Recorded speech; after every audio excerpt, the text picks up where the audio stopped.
Yo tout le monde, c'est Pussycraft, on se retrouve pour une nouvelle vidéo les gars. Aujourd'hui, on va parler d'un sujet très intéressant, l'art des teasers créés par Scott Compton. Avant de commencer, pensez à liker et à vous abonner si ce n'est pas encore fait et let's go. Avant de plonger dans l'univers des teasers, il faut d'abord que je vous explique un peu le contexte. En fait, avant la sortie de chaque nouveau jeu de Five Nights at Freddy's, Scott Compton, le créateur de la saga, avait l'habitude de publier des teasers pour la communauté. Mais pas n'importe quel teaser, ce n'était pas juste des images ou des vidéos classiques. Non, ces teasers étaient des fragments mystérieux du jeu, des indices visuels qui attisaient encore plus notre curiosité. Ils nous donnaient un aperçu de l'univers du jeu sans tout dévoiler, créant ainsi une vraie excitation autour du projet. Et vous savez quoi? Ça a marché à fond. La communauté a commencé à élaborer des théories de fou sur ces teasers, chacun essayant de déchiffrer les messages cachés. Ces teasers ont vraiment contribué à amplifier la hype autour de chaque nouveau jeu. C'était génial de faire partie de cette attente collective.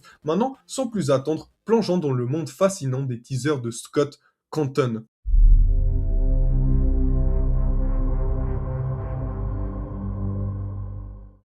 Pour Five Nights at Freddy's 1, il n'y a pas eu énormément de teasers. Le seul véritable teaser qu'on ait eu, c'était cette image que vous pouvez d'ailleurs retrouver en tant que couverture du jeu final. Sur cette image, on peut voir Freddy avec le titre Five Nights at Freddy's écrit sur le côté gauche. Et juste derrière, on aperçoit deux endoskeletons. À l'époque, comme c'était le premier jeu de la série, la communauté autour de FNAF n'était pas encore aussi développée qu'elle l'est aujourd'hui. Ce premier opus n'a pas eu le même niveau de buzz ou attente que les jeux suivants, et Scott Compton n'avait pas encore créé cette énorme dynamique de teaser mystérieux qu'on connaît aujourd'hui. Pourtant, cette image a suffi à allumer l'étincelle, même sans une multitude de teasers, elle a réussi à intriguer et à attirer l'attention des joueurs, donnant ainsi naissance à une communauté passionnée, prête à décortiquer chaque détail du jeu.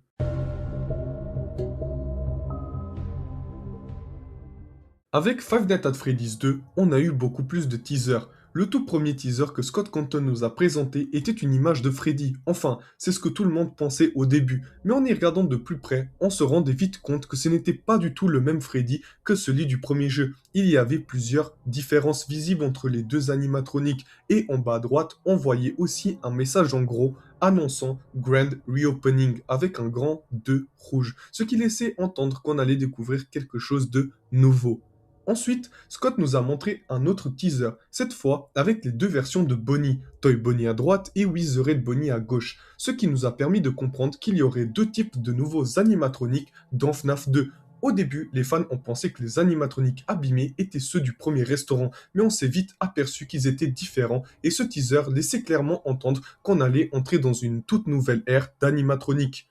Puis, un autre teaser est arrivé avec les rideaux de Foxy qu'on reconnaît bien dans FNAF 1 à gauche, mais là c'était un peu étrange car Foxy était exactement le même que dans le premier jeu. À droite, on voyait Mangle, ou plutôt Toy Foxy. En réalité, au départ, il était prévu d'avoir un Toy Foxy, mais Scott a décidé de le remplacer par Mangle. Un autre teaser est venu un peu plus loin, et cette fois-ci nous a montré un aperçu du gameplay, plus précisément du bureau du jeu. L'image affichait un message qui disait pas un endroit où courir, mais un endroit où te cacher. Là, on comprenait déjà que FNAF 2 allait proposer un gameplay différent avec de nouvelles mécaniques. On apercevait aussi un masque que le joueur pouvait utiliser. Et au fond, on pouvait voir Wizard Foxy, un animatronique qui n'avait pas encore été montré. C'était un choc pour la communauté, car c'était du tout nouveau contenu, de nouvelles mécaniques qui laissaient plein de questions sans réponse, créant un suspense énorme autour du jeu. Enfin, on arrive au dernier teaser de FNAF 2, où on voit un logo de danger avec un bouton à droite. Si on éclaircit l'image, on remarque que la marionnette fait son apparition, et on aperçoit aussi un peu de la carte de FNAF 2. Ce teaser a provoqué une véritable buzz dans la communauté. Tout le monde se demandait qui était cette marionnette. Elle n'avait rien à voir avec les autres animatroniques qu'on ait vus dans FNAF 1, et l'excitation était à son comble. Les fans étaient impatients de découvrir ce qui allait se passer, et chacun commençait à spéculer sur le rôle de cette nouvelle créature.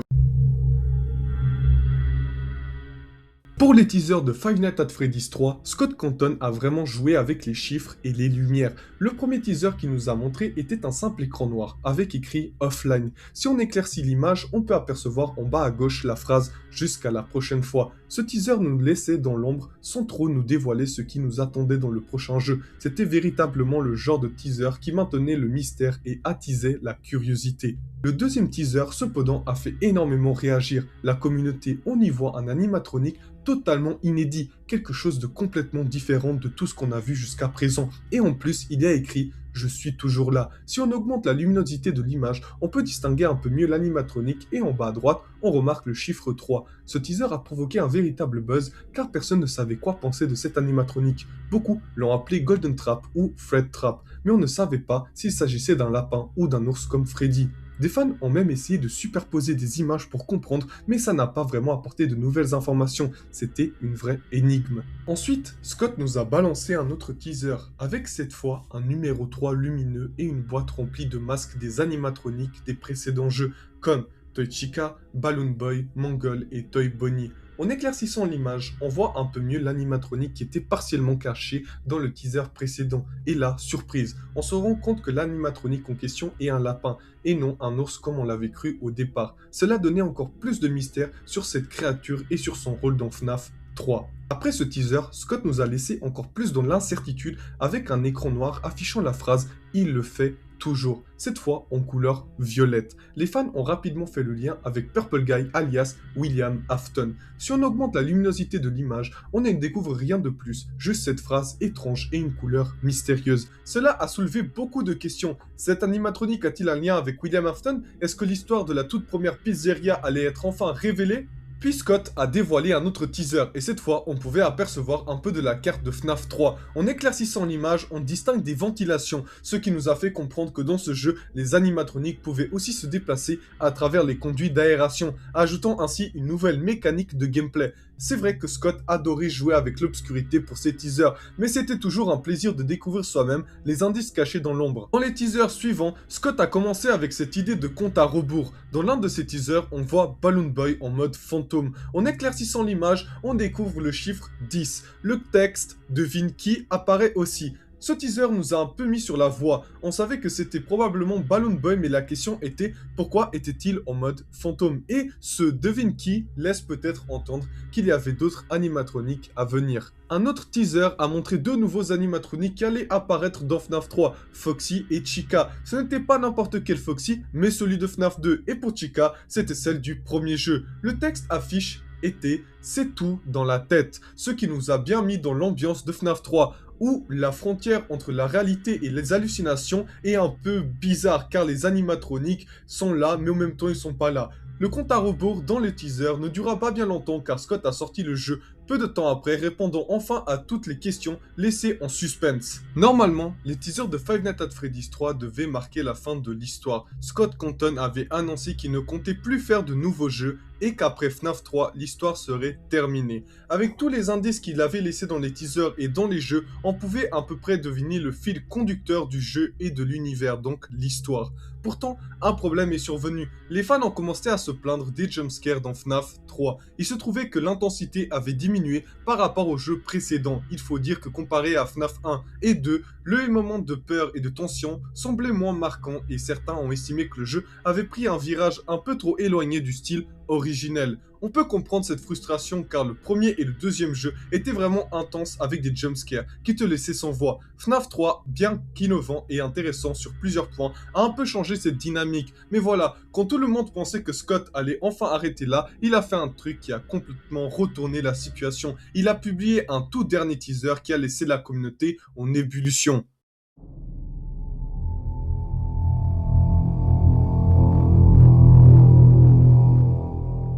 Dans un des teasers suivants, on remarque un chapeau, celui de Freddy, illuminé par une lumière posée dans un fond d'obscurité. Dans un autre teaser, la scène se répète, mais cette fois, le chapeau a disparu. Cela semble confirmer que Scott Compton avait bien l'intention de sortir un nouveau jeu. Peu de temps après, un teaser encore plus terrifiant a été publié. On y voit une version complètement différente de Freddy, plus sombre, et il tient cette fois le chapeau qui avait été volé dans les teasers précédent. Ce Freddy est accompagné de plusieurs mini-Freddy créant une scène encore plus inquiétante. En bas à gauche de l'image, on peut lire le chapitre final avec une date 31 octobre 2015, soit pendant Halloween. Si on augmente la luminosité de l'image, on voit le mot Nightmare, donc cauchemar, écrit en rouge. Et c'est ainsi que le nom Nightmare est né, désignant les animatroniques cauchemar. Les fans étaient en folie car Scott avait enfin ramené des animatroniques encore plus effrayants pour prouver qu'il pouvait faire un jeu vraiment terrifiant. Dans un autre teaser, on voit Nightmare Bonnie avec le texte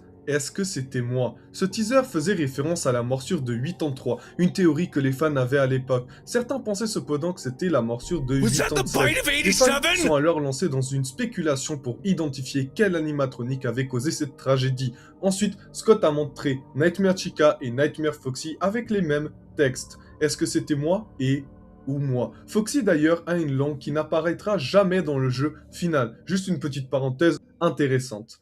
Les fans étaient totalement hype. Les 4 animatroniques principaux étaient maintenant sous forme de Nightmare et la hype pour le prochain jeu était à son comble. Scott Conton a continué à jouer avec les teasers et il a publié une image où l'on voit un autre chapeau dans l'obscurité. Cette fois-ci, le chapeau est violet.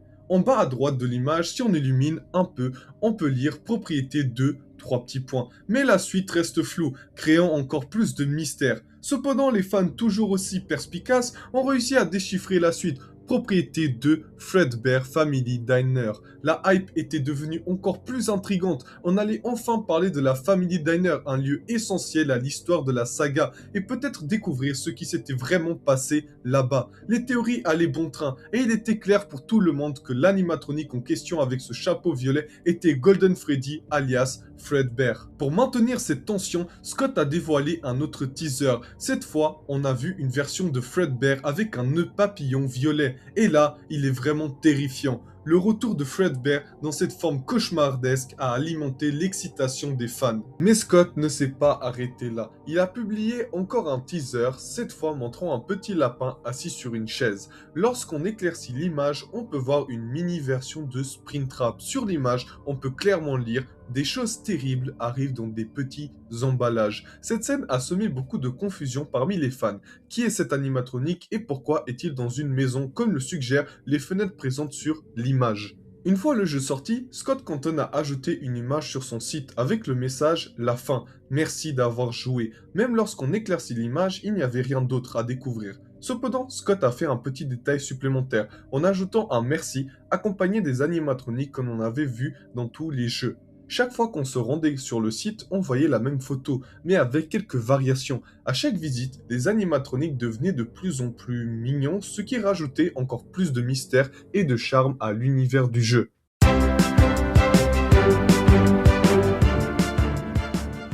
Et oui, Scott Conton a continué à faire évoluer les teasers au fil du temps jusqu'à qu'on arrive à FNAF World. Ce n'était plus le même type de jeu qu'avant, fini l'ambiance angoissante et les animatroniques terrifiants. Scott a opté pour un style beaucoup plus cartoon et léger, avec des animatroniques plus colorés et un gameplay qui se rapprochait d'un jeu de combat. Bien que FNAF World soit bien moins flippant que le opus précédent, Scott a tout de même glissé quelques indices intéressants qui pouvaient potentiellement éclaircir l'histoire du jeu. Par exemple, dans le mini-jeu FNAF 4, on remarque une petite Toy Chica qui a perdu son bec, un détail intrigant par rapport à FNAF 2, ou encore cette phrase énigmatique. Ce qui peut être vu dans les ombres peut parfois être mal interprété par la pensée d'un enfant, probablement une référence au Crying Child, donc l'enfant qui pleure, un personnage clé de l'univers.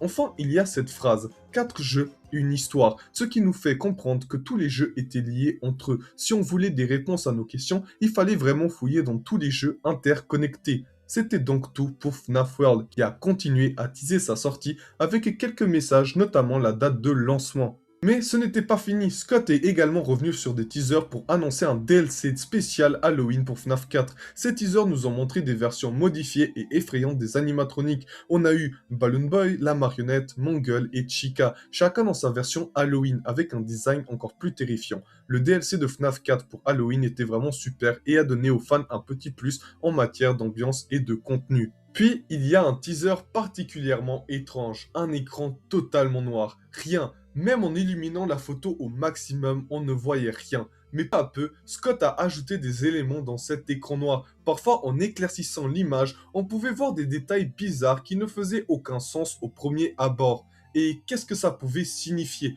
En continuant à jouer avec la luminosité de l'image, on voyait apparaître des choses encore plus mystérieuses. Je ne comprends toujours pas ce que Scott voulait nous dire avec ces images, mais elles ont ajouté une couche de mystère qui nous a tenus en haleine. Puis, au milieu de tout ça, Scott a surpris le monde en annonçant la sortie du premier livre Five Nights at Freddy's de Silver Eyes. Ce fut un gros tournant dans l'histoire de la saga, car Scott s'aventurait enfin dans l'univers littéraire. Il a aussi profité de l'occasion pour publier une image de Freddy dans l'espace, probablement pour troller un peu les fans, mais c'était aussi un clin d'œil amusant. Ensuite, il y a eu quelques infos sur des versions spéciales de FNAF World, comme la version Noël, avant que Scott relance encore un autre mystère avec un teaser d'écran noir. Fois, en éclaircissant l'image, des lignes apparaissaient, puis des lettres. La première lettre, un I, puis un autre I, ensuite un O, et ainsi de suite, jusqu'à ce que les fans réalisent ce qui était en train de se passer. Scott n'avait pas perdu son goût pour le mystère. Finalement, après des mois de spéculation et de décryptage, il a enfin dévoilé le nom complet de ce mystérieux projet, Sister Location. Dans ce teaser pour Sister Location, on voit un détail surprenant. Sister Location, il n'y a jamais eu qu'un. Qu'est-ce que cela pouvait bien signifier? L'image nous dévoile également un nouveau animatronique que l'on ne connaissait pas encore. C'était un autre indice mystérieux. Scott, comme à son habitude, n'a pas perdu de temps et a continué à balancer des teasers intrigants. Dans l'un de ceux-ci, on peut voir encore une fois cet animatronique avec en bas à droite un message qui dit tout le monde, restez sur vos sièges. Un clin d'œil à l'atmosphère tendue qu'il pouvait instaurer dans ce nouvel opus. Ensuite, un autre teaser arrive avec un animatronique encore plus étrange et cette fois, le message en bas de l'image nous dit j'ai un petit peu de tout le monde à l'intérieur de mon corps. Cela rajoutait encore plus de mystère autour de ce nouvel animatronique qui semblait vraiment hors du commun. Puis Scott nous a donné un autre teaser avec une sorte de collection de bébés robots bizarres, accompagné de la phrase ne nous en tenez pas rigueur. Des teasers qui ne faisaient qu'alimenter la spéculation et la curiosité de la communauté. Dans un autre teaser, on aperçoit un bouton avec deux options, éclaircir et donner un choc. Le message en bas disait revenez tous dans votre pièce maintenant. Et en éclaircissant l'image, on peut voir des petites ballerines dans le fond. Ce teaser a ajouté encore plus de questions sans réponse et a intensifié l'attente autour du jeu. À cette époque, Scott Conton a aussi été plusieurs fois hacké et les gens ont réussi à entrer dans les fichiers du jeu, ce qui a permis à certains d'accéder à des versions anticipées des teasers et des jeux. Mais Scott, fidèle à lui-même, a encore une fois joué avec la communauté. Il a publié un teaser où il affichait le message abandonné à cause des leaks. Les fans ont paniqué au début, mais une fois encore, Scott était en train de troller sa communauté. Il adorait réagir et interagir avec sa communauté de cette manière, jouant avec leurs nerfs tout en créant une excitation énorme autour de ses jeux. Et c'est ça qui était génial avec Scott, il savait comment garder les fans en haleine. Peu après, il a publié un autre teaser avec le masque d'un des animatroniques qu'on avait vu précédemment. Si on éclaircit l'image, on pouvait y voir une date. Ensuite, Scott nous a montré à quoi ressemblait la carte du jeu, une manière d'ajouter encore plus de suspense. Il a ensuite republié le teaser du masque et de la date de sortie avant de retirer le masque et d'effacer la date, laissant à nouveau un fond noir. Une fois de plus, les fans se sont demandé si le jeu allait vraiment sortir, mais bien sûr, il était bien prévu, et la sortie s'est faite comme annoncé. Par la suite, Scott a également teasé la Custom Night qui allait ajouter à Sister Location. Scott Conton s'est aussi permis de nous donner un petit aperçu de son processus de développement, en montrant comment il créait les modèles des animatroniques. C'était vraiment fascinant de voir l'envers du décor. Il a partagé quelques images de la modélisation des animatroniques, et c'était génial de pouvoir observer son travail. On pouvait ainsi voir comment il donnait vie à ces créatures si emblématiques, les détails de leur conception et tout le son qu'il apportait à chaque animation, chaque mouvement. C'était un vrai régal pour les fans de découvrir cette facette du développement. Scott n'était pas simplement un créateur de jeux vidéo, mais aussi un véritable artiste dans la modélisation et dans le design. Ensuite, Scott Conton a décidé de jouer avec la communauté en publiant un écran noir, comme il savait si bien le faire. Mais cette fois-ci, ça n'était pas pour un nouveau jeu, mais pour annoncer des teasers concernant un prochain livre. On a eu droit à quelques images mystérieuses et je vais vous montrer rapidement. Il s'agissait des teasers pour The Twisted One, le deuxième livre de la saga. Dans l'un de ces teasers, on voit des yeux verts qui nous regardent. Si on éclaircit l'image, on ne distingue rien de vraiment spécial. Au départ, le mystère restait entier. Scott, fidèle à lui-même, a continué à publier des teasers et des images liées à son travail sur le livre, partageant parfois des aperçus de son développement. Il avait l'habitude de donner des indices à la communauté, là maintenant, une attente pleine de curiosité. Et comme toujours, ces images ne sont jamais mises là par hasard. Chaque teaser, chaque indice, chaque détail visuel avait son propre message, même si parfois il était difficile de tout déchiffrer sur le moment. C'était encore une fois une manière pour Scott de maintenir un lien constant avec sa communauté et de l'impliquer dans l'univers de FNAF, même au-delà des jeux vidéo. Un jour, Scott Conton a publié une série d'images qui ont littéralement choqué la communauté.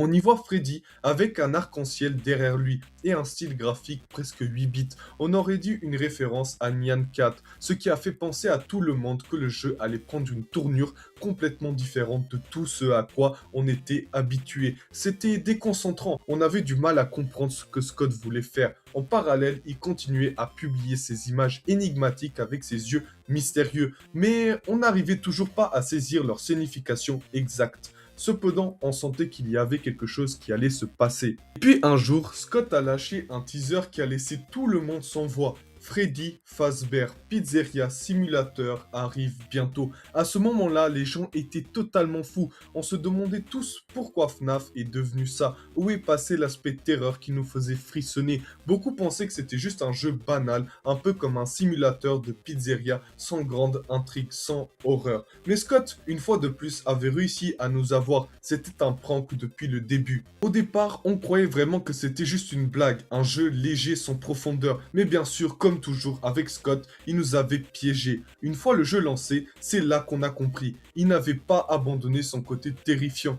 En réalité, Freddy Fazbear Pizzeria Simulator s'est révélé être un jeu super flippant avec une histoire bien plus sombre qu'on ne l'imaginait, remplie de mystères et de rebondissements et de nouvelles mécaniques. Ce fut un beau prank de la part de Scott, car il nous a fait croire qu'on allait avoir un jeu tout mignon et sans grande profondeur, alors qu'en réalité, il nous a proposé une expérience bien plus intense et plein de secrets. Un peu de temps passe et Scott Conton, fidèle à lui-même, nous balance sur son site une image qui va encore une fois semer la confusion et l'excitation chez les fans.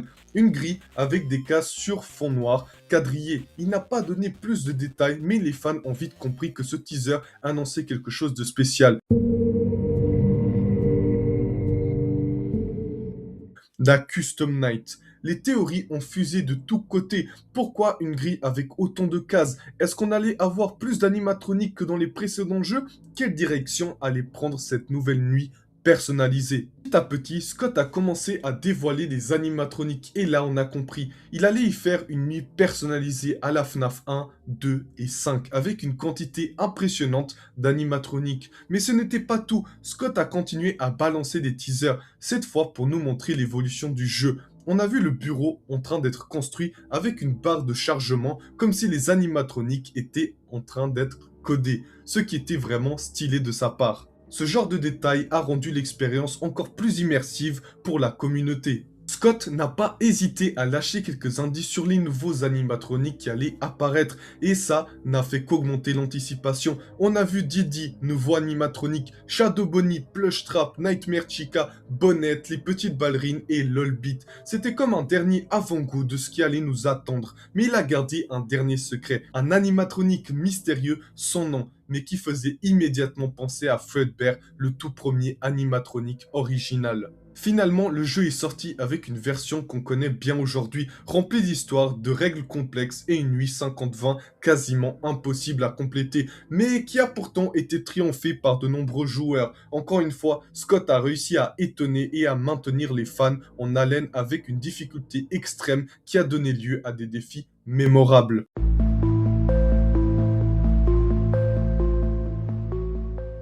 Un peu plus tard, Scott a annoncé un nouveau projet, un jeu en réalité virtuelle, Five Nights at Freddy's VR. Cette fois, il ne s'agissait pas d'un jeu totalement nouveau, mais d'une récréation de tous les jeux que nous connaissons, revisités en VR pour offrir une expérience encore plus immersive. Scott nous a montré plusieurs images, notamment de Bonnie, Chica, Baby, Freddy et plein d'autres éléments qui nous ont permis d'imaginer à quoi le jeu allait ressembler. Il a parfaitement su capter l'attention des fans avec ses aperçus et bien sûr le jeu a été baptisé Five Nights at Freddy's VR Help Wanted.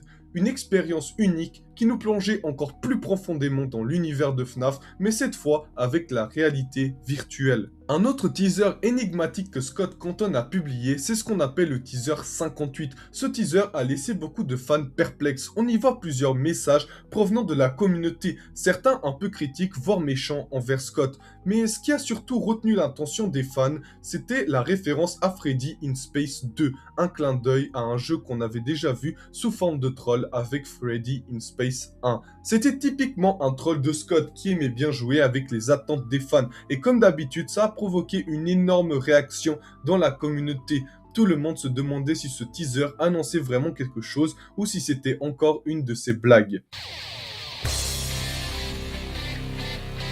Tout cela a mené à l'un des jeux les plus attendus, Five Nights at Freddy's Security Breach. Scott a publié plusieurs teasers pour ce jeu, dévoilant peu à peu les animatroniques qui allaient apparaître, comme le fameux Glamrock Freddy et d'autres personnages emblématiques. Ces teasers ont fait monter la hype de manière exponentielle, avec les fans analysant chaque détail, chaque image, cherchant à découvrir ce qui allait se cacher dans ce nouvel opus. En parallèle, Scott a aussi teasé de nouveaux livres, poursuivant son interaction avec la communauté à travers différents supports. Puis est venu un autre teaser pour FNAF AR, un jeu mobile qui allait permettre aux joueurs de vivre l'expérience FNAF sur leur téléphone. Ce teaser a encore une fois créé de l'excitation, même si ce n'était pas aussi grandiose que la sortie de Security Breach. Après Security Breach, cependant, quelque chose a changé. Scott a cessé de publier des teasers sur son site. Il était comme parti dans l'ombre, laissant ses fans sur leur faim. Quelque temps après, Scott a fait une annonce qui a mis fin à une époque.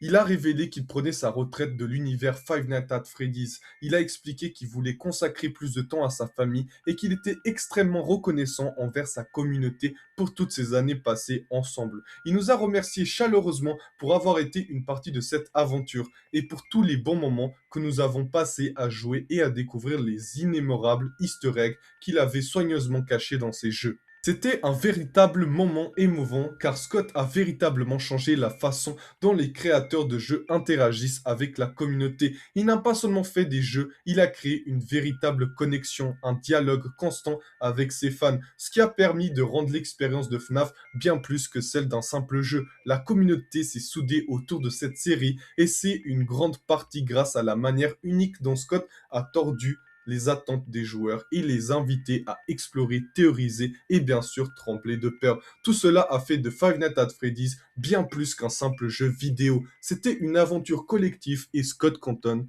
en a été le chef orchestre. En tout cas les gars, j'espère que cette vidéo vous a plu. Les teasers de Scott Conton, c'est toujours un régal, même après toutes ces années. C'est vraiment génial de revoir tout ça et je trouve que c'est une excellente manière de nous avoir immergés dans ces jeux, de maintenir la hype et surtout d'interagir avec la communauté. C'est pour ça qu'on l'adore. Merci Scott pour toutes ces années de frissons et de mystère. Aussi, petit point avant de finir cette vidéo, elle va sortir sur ma chaîne principale Pustycraft, mais aussi sur une chaîne annexe que j'ai lancée récemment, Pustycraft Plus. C'est là-bas que je vais faire publier des vidéos un peu plus travaillées, avec plus de montage et des formats un peu plus différents. Ne vous attendez pas à des vidéos toutes les semaines, ou tous les jours, ou tous les mois. Je consacre cette chaîne secondaire à des projets plus longs, plus créatifs, donc ça prendra un peu plus de temps entre chaque vidéo. Mais cette première vidéo, en tout cas, sera bien sur les deux chaînes.